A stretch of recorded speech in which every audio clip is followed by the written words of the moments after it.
নমস্কার, অ্যাস্ট্রোলজার জয় শাস্ত্রী। আজকের আপনাদের কাছে 2026 রবির বছর, এই রবির বছরে আপনারা কি করবেন এবং কি করলে আপনাদের শুভ হবে সেই দুটি কথা আপনাদের কাছে জানাবো। পয়লা তারিখ বৃহস্পতিবার বেলা 12টার আগে দশকর্মার দোকান থেকে 3 টাকার সিদ্ধি নিয়ে আসবেন। ওই সিদ্ধি সাথে রাখলে আপনাদের সর্বকাজে সিদ্ধি লাভ হবে।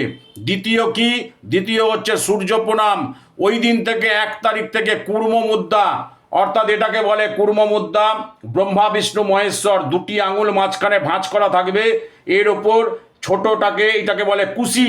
এই কুশিটাকে বসাবেন, বসিয়ে এর মধ্যে একটু গঙ্গা জল, একটা 1 টাকার কয়েন, 5টি দুব্য, একটা কাঁঠালি কলা, একটা প্রস্ফুটিত জবা ফুল, একটু আতপ চাল দিয়ে এই ওপরে আবার কুর্ম মুদ্রায় হাতটাকে চাপবেন। এইভাবে চেপে বুকের কাছে নিয়ে এসে একটি মন্ত্র বলবেন, জবা কুসুম শঙ্কার শঙ্কাশ্য পেয়ং মহার দুদিম ধন্তারিং সর্বপাপ গুণ প্রণতস্মৈ দিবাকরম এই সূর্য সহস্রাংশু তেজ রাশি জগৎপথে অনুকম্পায় মাং ভক্তায় গৃহাং অর্ঘং দিবাকরম এসো অর্ঘং কর্মদায়িনী নম ওং শ্রীং সূর্যদেবায় নম।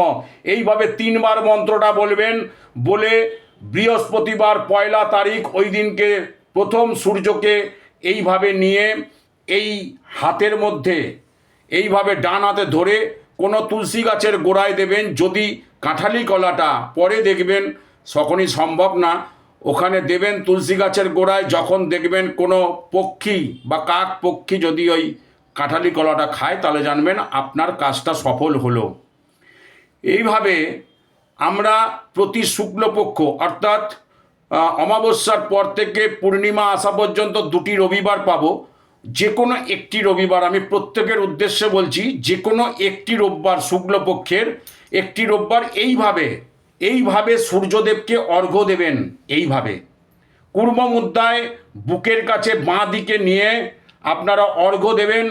দেখবেন আপনাদের সর্বকাজে সাফল্য আসবেই।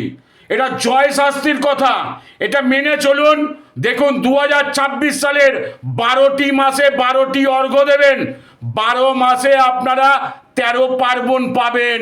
জয় মা তারা, কৃপা হি কেবলা।